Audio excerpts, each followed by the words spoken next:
¿Qué tal, amigos y amigas? ¿Cómo están? Espero que estén muy bien, con mucho entusiasmo y con salud, con buena vida y superando todos los obstáculos que el entorno nos ha colocado. Y bueno, una de las cosas para ir resolviendo todos esos obstáculos es entender qué pasa dentro de nosotros o qué pasa en nuestras relaciones con nosotros. Y en esta serie que estamos haciendo, el doctor Luis Jiménez y yo, Josefa Galván, para servirte, bueno, pues el día de hoy vamos a abordar el tema de la inteligencia interpersonal. Esta que se refiere a la manera en que nosotros nos relacionamos con los otros. La vez pasada, en el otro video, estuvimos hablando acerca de la interpersonal, esa relación que hacemos con nosotros mismos, qué tanto autoconocimiento tenemos, qué tanto nos damos cuenta de lo que nos está pasando. Y ahora vamos a hablar acerca de esa inteligencia que nos permite darnos cuenta de lo que nos ocurre cuando interactuamos con los demás. Y para esto, pues bueno, como ya lo hemos comentado, vamos a dar la bienvenida a este espacio de conciencia, un momento para reflexionar, para saber y para actuar diferente en nuestra vida, porque recordemos que el bienestar también es rentable y que las cosas, sin duda, suceden adentro está la clave. Entonces, pues nada, bienvenido, mi querido Luis, ¿cómo estás? Querida José, fue un placer nuevamente estar por este sitio de conocimiento y de esparcimiento también, y esperando que sea útil para todas las personas que nos están siguiendo. Nuevamente, con todo el ánimo del mundo. Pues bueno, el tema que hoy nos convoca es el de la inteligencia interpersonal, que es la inteligencia que se asigna a aquellas personas que se reconocen a sí mismos o que los reconocen los demás como líderes o como personas con las que nos podemos llevar fácilmente, con las que interactuamos y fluimos de una manera mucho más armónica. Pero cuéntanos, Luis, desde nuestro interior, en nuestra cabeza, ¿qué es lo que pasa con esa inteligencia interpersonal? Hay algo que normalmente pasamos por alto. Es que hay un término que he escuchado repetidamente en las personas que hablamos castellano: es simpático, me cae bien, no me cae gordo. Entonces, ¿qué es lo que sucede? Normalmente las personas tenemos ciertas capacidades para reconocernos como individuos, como grupo. Hay un área muy específica, ojalá tengamos el cerebrito, nuestro tercer acompañante, o si no, lo van a ver al final en los likes, en la parte de las descripciones. Es que el cerebro mamífero, que es un cerebro que nosotros tenemos, está hecho para reconocer a los individuos, y aparte tiene la posibilidad de poder discernir las emociones, en las cuales nosotros las entendemos y podemos reconocerlas en otros sujetos. Dicho esto, esa parte del cerebro, que es el cerebro mamífero, se ocupa de poder reconocer emociones en los otros, entenderlas, digerirlas, colocándolas ese término, y poder ubicarlas en un espacio. Normalmente las personas que tienen esta inteligencia desarrollada, ya sean los líderes, ya sean las personas que trabajan con público, mucho más ancestralmente serían los chamanes o los líderes espirituales, reconocen las emociones, el rostro de las personas, y van a poder saber con certeza qué está pasando en la mente del otro, o por lo menos hacerse una idea un poco más clara. El cerebro mamífero es muy importante y hay un área muy específica, muy específica, que trata sobre todo el lóbulo prefrontal, el derecho y el izquierdo, en el cual él se encarga de absorber esa información, clasificarla y nosotros poder emitir respuesta. Esto que nos está ocurriendo, que podemos decir, es una inteligencia muy importante, porque no simplemente los líderes, la empatía que tenía que tener una persona para reconocerse era tan necesaria en la antigüedad, porque el rostro de la otra persona me advertía de un peligro, un depredador en potencia. No sé si alguna vez has tenido la experiencia que tú has visto a alguien que de repente la robaron o le hurtaron algo, y su expresión te dice peligro, cuidado, la dilatación de los ojos, la tensión de la cara. Si nosotros no tuviésemos esa inteligencia, no hubiésemos podido sobrevivir a tantos peligros. Por lo tanto, este tema me parece sumamente interesante, y sobre todo por las áreas neuronales que están en relación. Voy a recordar el video pasado a la doctora Helen Rice y a una doctora en Alemania que van a conseguir la descripción, que es la doctora Tania Singer en Alemania, en Lixen, que se han encargado de expandir mucho más esta teoría que inicialmente dejó Howard Gardner y nos dejó una deuda para poderla entender. Y que bueno, la retoma, bueno, no la retoma, sino las cosas ocurren casi en simultáneo con Peter Salovey y Jack Meyer en la investigación que hicieron en inteligencia emocional y que publica Daniel Goleman. Entonces ahí nos habla de dos niveles de inteligencia, que es la interpersonal y es la interpersonal, la intrapersonal y la interpersonal. Entonces hay una expresión que a mí me gusta mucho que dice, cuando yo reconozco en el otro inteligencia, gracia, armonía, paz y todo eso, es porque yo también la tengo. El cerebro solamente reconoce aquello que conoce. Y la otra es que cuando yo identifico cosas desagradables del otro, también tienen que ver conmigo. Por eso es que nos espejeamos con los demás. Y eso nos lo permite la inteligencia interpersonal, porque cuando yo veo en mi papá ciertas actitudes o en mi mamá o en mis hijos, algo me recuerdan, eso está en la memoria episódica y se conecta con la memoria kinestésica en mi cuerpo, que sentí, cómo lo viví, etcétera, y me lo recuerda, pero no es el mismo evento porque nuestro cerebro lo que va a hacer y nuestra mente lo que van a hacer es reacomodar las narrativas que nosotros las vamos cambiando cada vez que interactuamos con alguien más, porque fíjense que pasa algo muy curioso, mientras que nosotros estamos hablando de una experiencia, vamos cambiando la versión dependiendo de la persona que tenemos enfrente. Y eso tiene que ver con la inteligencia interpersonal. ¿Cierto, Luis? Sí, totalmente cierto. Algo que a mí me pareció interesante cuando yo comencé a estudiar esta parte que no es de la carrera propiamente, sino nos las hacen como cierta mención en cierta parte en el pregrado y luego después neurología la tiene que estudiar un poco más a fondo porque pasa lo siguiente y en esta parte sí me voy a la parte médica. Normalmente los pacientes que sufren de diabetes o los pacientes que sufren de la tensión alta, hipertensión arterial, ocurren ciertos fenómenos que hay como pequeños infartos en ciertas regiones cerebrales y algunas veces esta capacidad se ve disminuida. Me explico.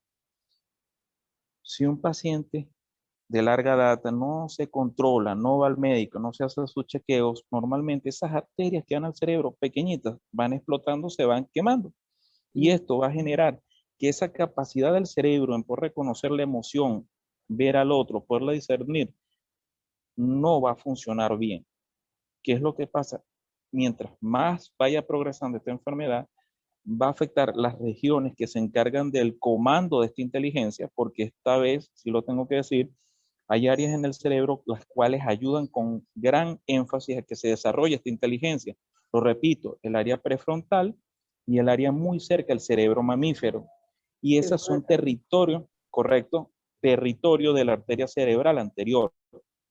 Una arteria la cual se ve muy afectada en las condiciones de diabetes e hipertensión. Sucediendo esto, vamos a tener un importante déficit y aquí es donde vamos a caer en un punto que José y yo hemos hablado, lo importante del cerebro, que es conocerlo. Y cuando tenemos a personas mayores con estas enfermedades y de repente las parejas, los hijos comienzan a decir, ya no nos entiende, ya no nos habla bien, no entiende nuestra rabia, nuestra molestia, hagamos un retroceso y pensemos, algo está pasando en ese cerebro que no necesariamente puede ser controlado. También lo podemos ver, por ejemplo, cuando una persona va al médico, podemos ver esta inteligencia cuando una persona va al médico, que cuando llega al lugar, por ejemplo, simplemente con que llegue al consultorio, si se lleva muy bien con el médico, si es un médico cercano, si es un médico que le escucha, que hace contención, la persona automáticamente se empieza a sentir mejor.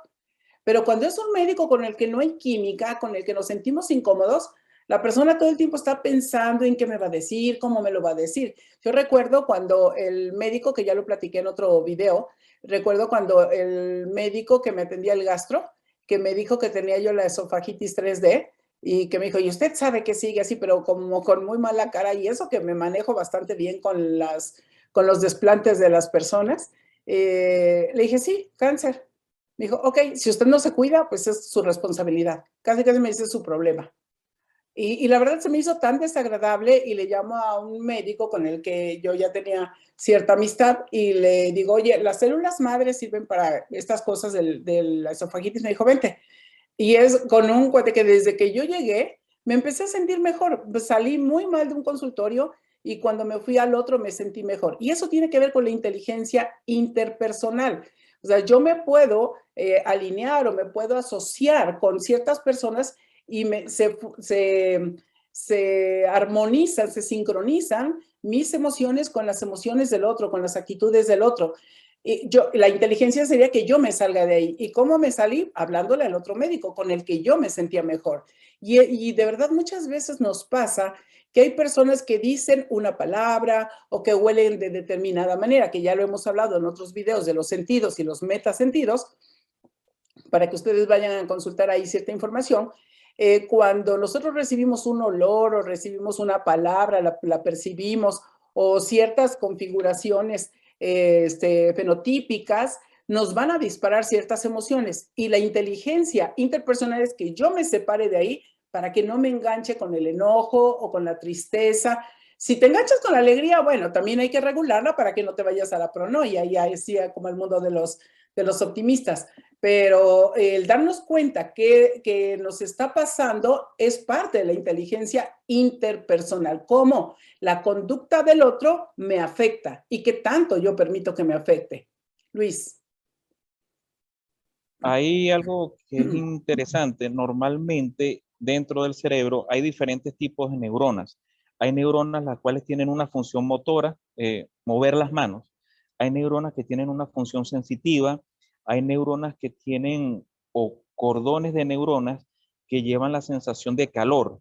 Por eso muchas veces las madres anteriormente, cuando uno se golpeaba, le ponían la mano, le hacían algún tipo de caricia y uno automáticamente perdía como esa sensación de dolor. Sana, sana, X. Entonces, también hay otro grupo de neuronas que se vienen a descubrir recientemente, no hace sino unas 4 décadas, 3 décadas, que son las neuronas en espejo. No en espejo porque ellas se parecen a un espejo, sino porque estas neuronas tenían la capacidad de poder activarse y ser vistas en resonancia magnética cuando ciertos primates hacían algún gesto o el cuidador hacía algún gesto y estos primates repetían el gesto. ¿Por qué hago mención a esto? Porque eso es parte de lo que está mencionando Josefa. Recuerden que aquí nos paseamos por varias teorías y por varios componentes del conocimiento, no simplemente anecdótico, sino que esta inteligencia tiene fundamento.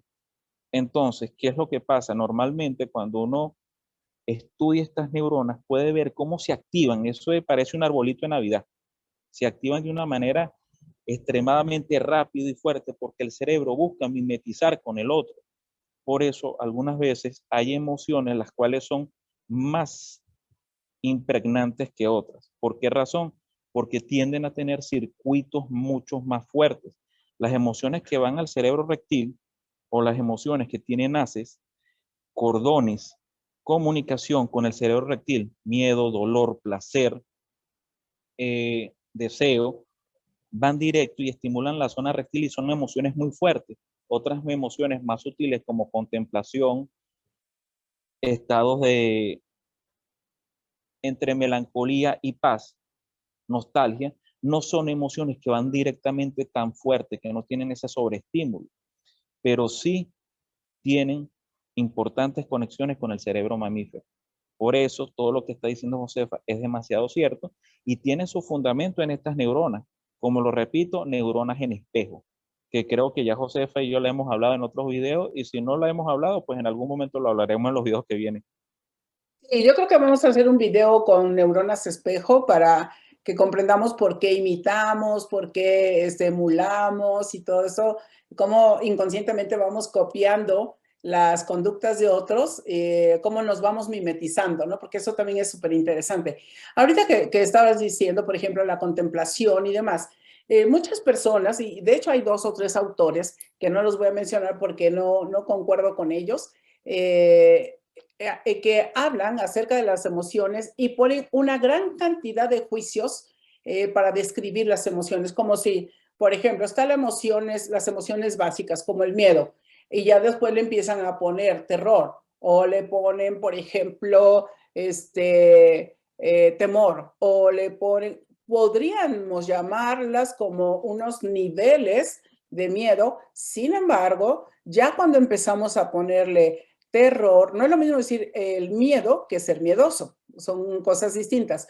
Y muchas veces las personas entienden como emociones a los juicios, y cuidado con eso, porque el reír, por ejemplo, no es una emoción, es el efecto de una emoción, o la contemplación no es una emoción, que ahorita lo mencionó Luis, sino es el efecto de una emoción que pudiera ser la alegría o la paz, y la paz tampoco es una emoción, es un estado de ánimo, que si nosotros cultivamos la alegría racional y la aceptación y el fluir y la resiliencia, nosotros vamos a obtener un estado de paz, un estado de bienestar, y eso nos permite reaccionar ante las demandas del entorno. Entonces, yo creo que vamos a dedicar también un video para eso, para hacer esas distinciones de cuándo estamos hablando de juicios o de adjetivos y cuándo estamos hablando verdaderamente de emociones, porque las emociones están muy identificadas. Hay algunos que manejan como 4 básicas, hay otros que manejan 6, otros autores, y otros autores que manejan 8 o 7 emociones, ¿no? Entonces, pero las básicas ya saben que se maneja como el AMATE, ¿no? Que es la alegría, el miedo, el amor, ¿cuál es el otro? La tristeza, La ira. la ira, y, ay, ¿cuál es la otra? Ya se me olvidó, la tristeza y la tristeza, ¿no? Entonces, esas son las emociones básicas, y ya de cada una de estas se derivan un montón. Pero volviendo al tema de la inteligencia interpersonal, que esa caracteriza a las personas que se relacionan bien con los demás, que no se enganchan con las cosas que hagan los otros o con lo que digan, que son las personas que pueden salir adelante en las relaciones con. Yo creo que es como la parte de la inclusión, o sea, nos ayudan a ser más incluyentes e inclusivos con las personas, con las situaciones, no descalificar de primera mano cualquier cosa que haga alguien más. Entonces, solamente la inteligencia interpersonal nos permite, nos convoca, nos impulsa a ir a indagar, a conocer, a descubrir al otro para entender su mundo, para entender su manera de pensar, o para entender que ciertas historias en su pasado o ciertas experiencias en su pasado le llevan a actuar de esa manera. Cuando nosotros lo podemos entender y no nos vinculamos con eso, no somos reactivos, eso refleja que nosotros tenemos un buen nivel de inteligencia interpersonal, que no nos dejamos arrastrar por el otro. Algo más, una pregunta personal. Josef, en este tiempo que tú has tenido como coaching, esta inteligencia, los líderes y los gerentes en algún momento la estimulan, o hay que hacer ejercicios o hay que hacer algún entrenamiento para que los líderes la desarrollen en el tiempo? Es una pregunta personal.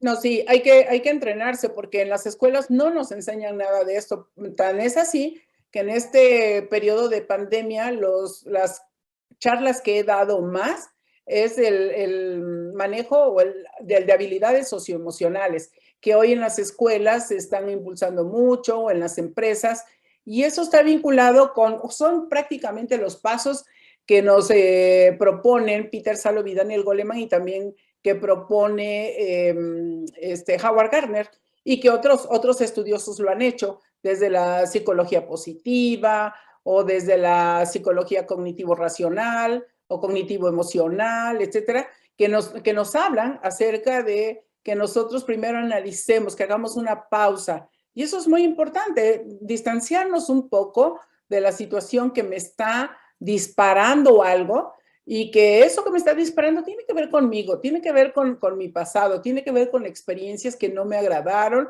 y que un estímulo me lo va a disparar, me va a disparar la reacción. Entonces, cuando un ejecutivo o un líder o un gerente o un supervisor, un director, se engancha con uno de sus colaboradores, yo casi siempre les pregunto en una sesión de coaching, ¿a quién te recuerda? Y le empiezan a buscar, y le recuerda a un jefe, le recuerda a su papá, le recuerda a alguien, un maestro, una maestra, alguien, puede ser hombre o mujer, que les hizo vivir una determinada situación y se siguen enganchando. Por ejemplo, he estado conversando con un director que me decía, es que la manera en que mi jefe me dice las cosas me molestan porque me descalifica. Y le digo, ¿con qué te descalifica? Ah, cuando dice, sí, pero no estoy de acuerdo, porque aquí falta esto, falta lo otro. No reconoce nada de lo que avanzamos y por otro lado, empieza a decir todo lo que le parece que está mal. Le digo, ¿y eso a qué te recuerda? O sea, ¿qué experiencia o a quién te recuerda? Y me dice, muy buena pregunta, voy a hacer mi tarea.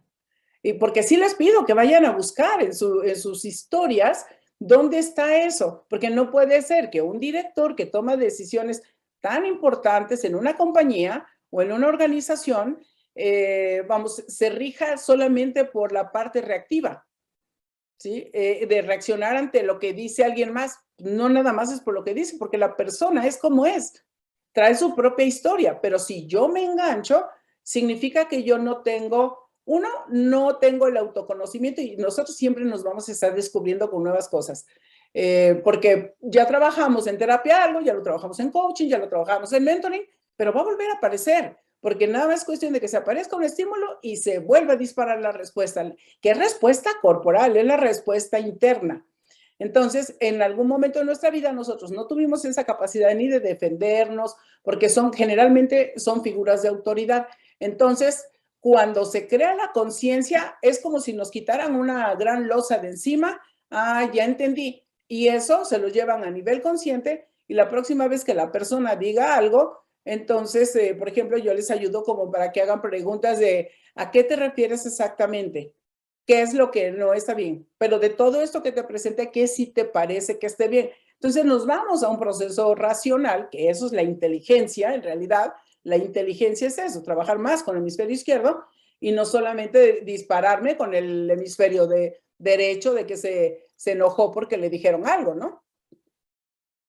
Sí, te hice la pregunta porque me llama la atención, ya que como trabajas mucho y es un área en la cual has desarrollado un trabajo muy bonito, en la parte empresarial sí he podido ver pacientes y he podido ver conocidos, no simplemente en mi país de origen, sino en varias empresas, varios emprendimientos muy positivos, muy bien estructurados, de repente por una decisión, por un arranque de ira, un mal manejo emocional de una situación, se pierden proyectos de gran valor, de Sí. gran valía, sería la mejor palabra. Entonces, Eso eh, ese punto siempre me llamó la atención, cómo lo habías manejado y no veo otra mejor oportunidad para expresarlo en este video.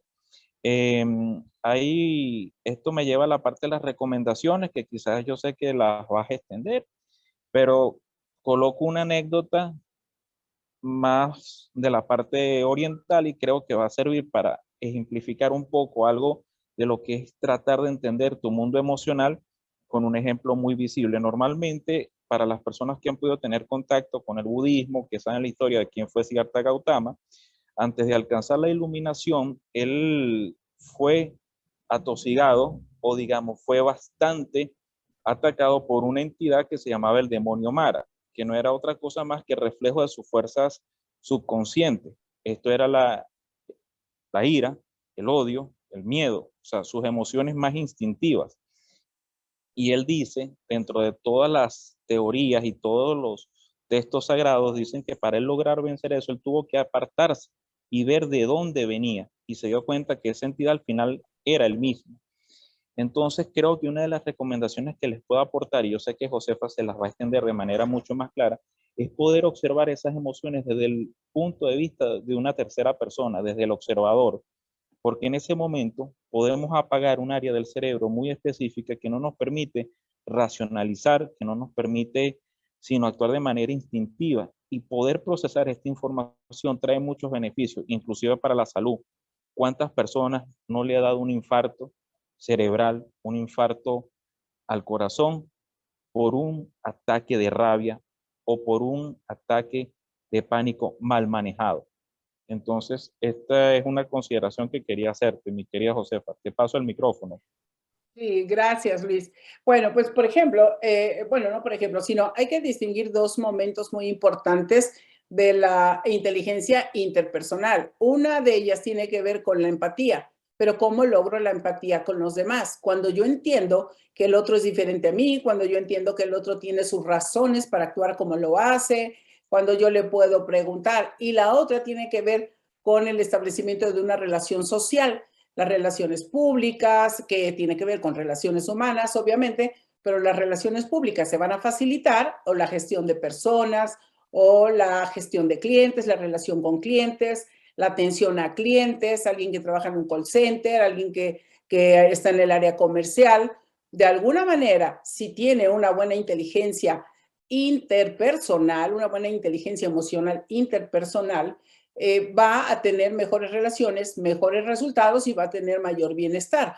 Porque muchas veces nos frustramos porque no logramos los objetivos, pero no nos damos cuenta que los objetivos no los logramos porque no escuchamos al otro, porque estamos enganchados con lo nuestro y no hacemos ese proceso empático que nos permita tender esos puentes para relacionarnos mejor y entender al otro desde el otro, no desde mí, sino tengo que abrir mi escucha para saber qué le mueve, qué le inquieta, qué no le gusta, pero tengo que indagar para saber por qué no le gusta, qué cosa ha vivido antes o por qué le pasa lo que le pasa, porque si no, nosotros nos quedamos con la idea de que nosotros tenemos la razón y no, o sea, a lo mejor nosotros tenemos nuestras razones, pero el otro tiene sus razones y cuando nosotros entendemos mis razones y las razones y podemos hacer una buena combinación, vamos a lograr mejores relaciones. Y eso necesitamos tenerlo muy presente.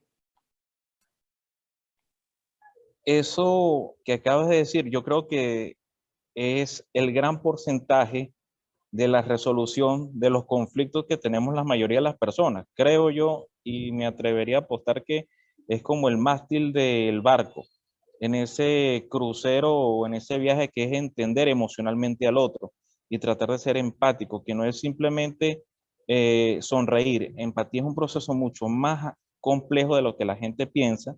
De hecho, parte de los recursos en neurociencia aplicada es intentar entender lo que es el mecanismo de la empatía. Y eso me parece fundamental que sigamos desarrollando y espero que podamos desarrollar otro video acerca de este tema. Hay un autor muy interesante, no sé si lo conoces, que es el doctor Paul Ekman, que es acerca de el desarrollo de su tesis, de entender lo que es la comunicación no verbal, o sea, la parte emocional a través de la gesticulación de las facies de la cara. Me parece interesante que muchas personas en la consulta no médica, quizás ya como un comentario personal, dicen, doctor, ¿cómo soy empático? ¿Cómo puedo entender las emociones? Y yo sé que dentro de ellos está ese mecanismo que los hace reconocer, pero muchas veces la gente necesita un ejemplo visual.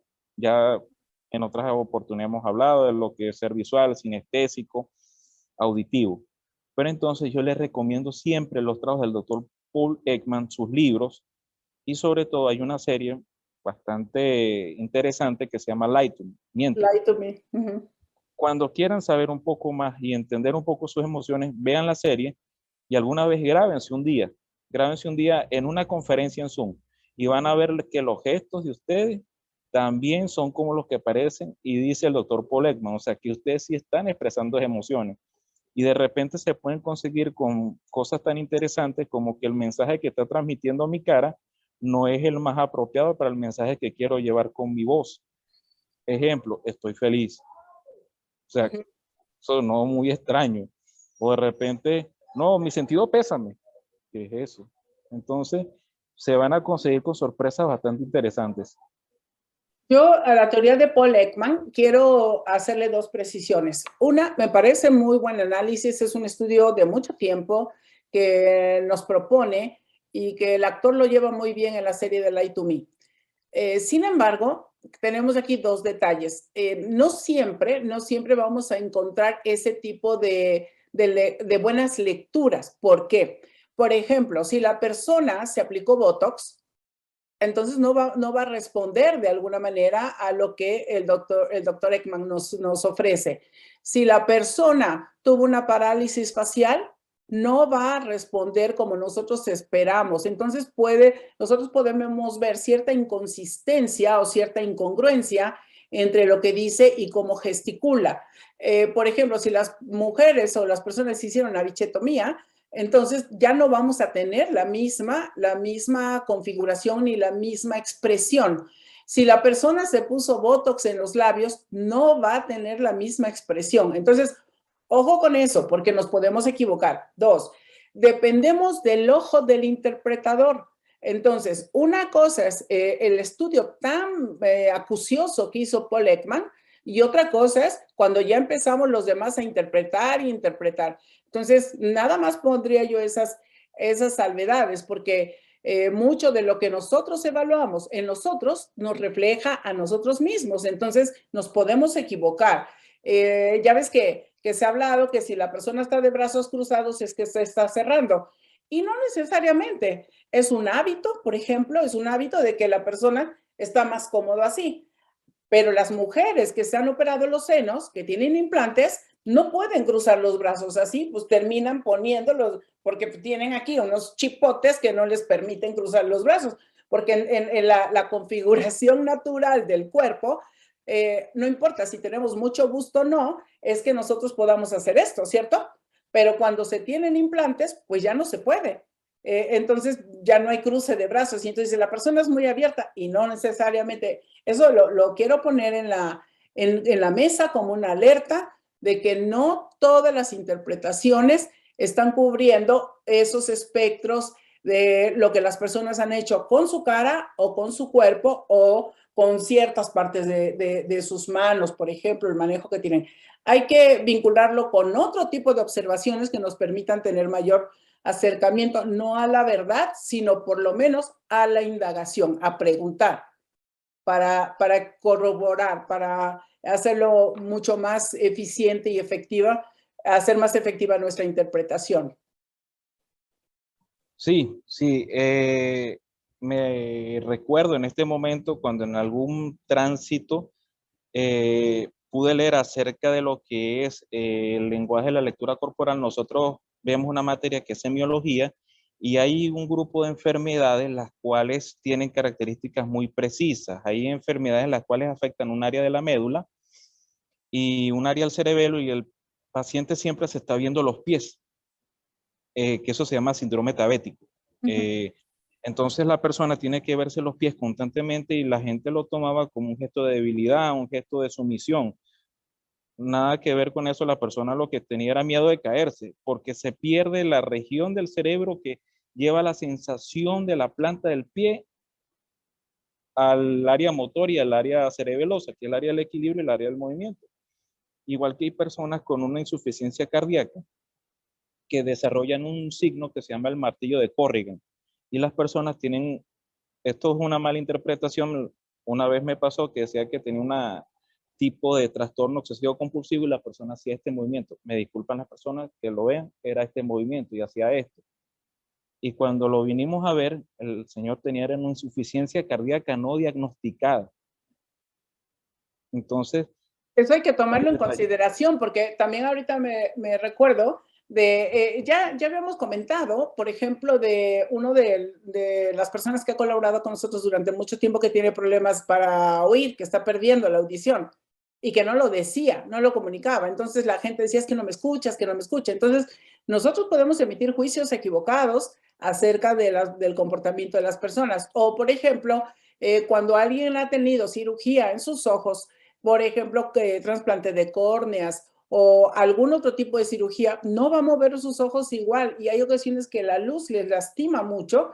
Entonces, cuando esté en un lugar donde hay mucha luz, la persona va a tender a voltearse o va a tender a proteger sus ojos. Y eso no significa que esté evadiendo, significa que trae una incomodidad. Entonces, cuidado con ese tipo de interpretaciones, que yo creo que vamos a hacer un video acerca de eso, de los errores que se pueden cometer a partir de la teoría de Paul Ekman, ¿no? Luis, creo que tenemos mucho material para ello. Pero bueno, vamos a dar algunos tips, algunas recomendaciones para ustedes, de tal manera que logren avanzar más en su inteligencia interpersonal, para que puedan tener mejores relaciones. La primera, Luis, que tú recomendarías, ¿cuál es? La primera que les voy a dar siempre, y es en correlación con lo que acabo de mencionar, independientemente del suceso de su vida, que sea feliz, sea displacentero, traten siempre de hacer un momento de calma y observarlo como si fuesen espectadores. Un ejercicio en el pasado video que estaba mencionando, que es escribir. Escriban lo que les haya pasado y traten de reinterpretar o traten de ver en análisis, en cámara lenta, ver qué sucedió, por qué razón. En ese momento vamos a poder discernir, vamos a poder crear el hábito de poder distinguir qué sucedió, no con juicios, sino tratar de desglosar la información.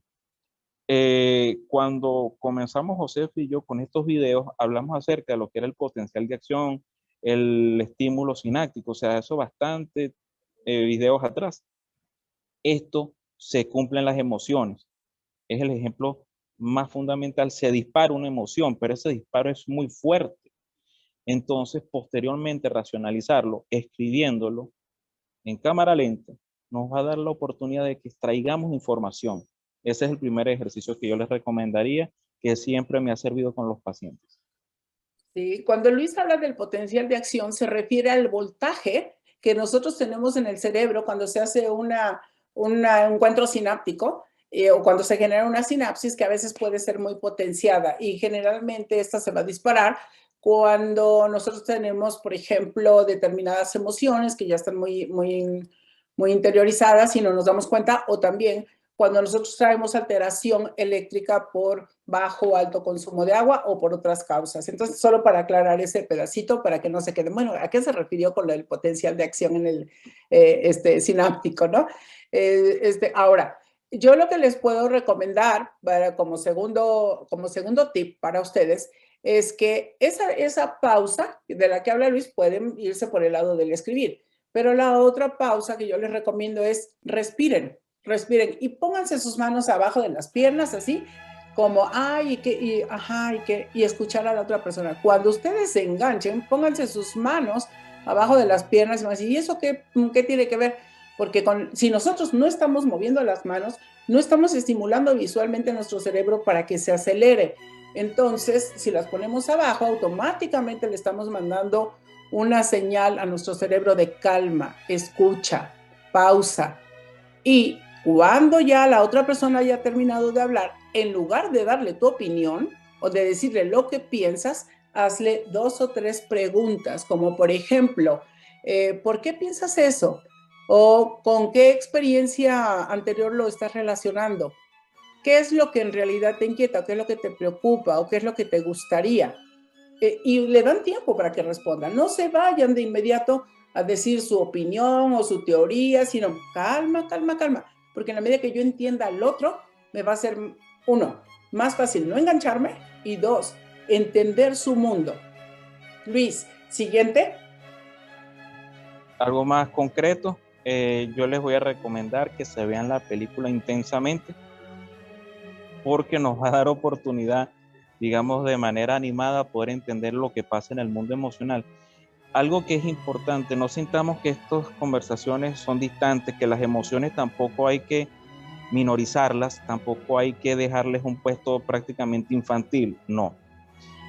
Tienen su importancia porque son herramientas. Si no existieran y no fueran útiles, no fuésemos especie y no hubiésemos hecho lo que hemos logrado.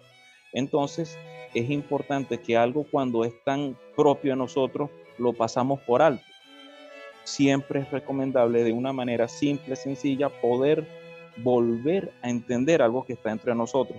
Les recomiendo plenamente esa película y creo que en la serie que viene de cine va a estar incluida también. La serie que vamos a hacer José y yo. Muy bien. El siguiente y último tip o recomendación que yo les puedo hacer es escuchen, grábense un minuto y escuchen su voz.